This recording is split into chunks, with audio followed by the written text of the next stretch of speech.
রাকাত সালাত আদায় করো, তারপরে বসো।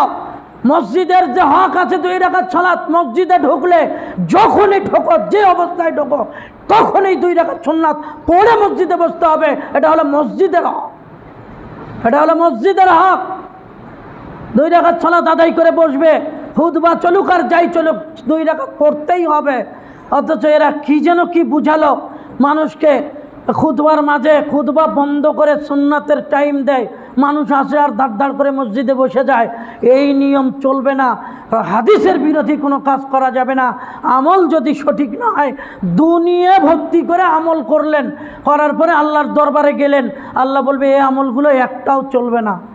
সূরা ফুরকানের 23 নম্বর আয়াত একদিন বলে দিয়েছি আপনাদেরকে, অকদিমনা ইলা মা আমিলু মিন আমালিন ফাজআলনাহু হাবাআম মানসুরা। 25 নম্বর সূরা, সূরা ফুরকান 23 নম্বর আয়াত আল্লাহ বলছেন, বান্দার আমল দেখার জন্য কিয়ামতের দিন আল্লাহ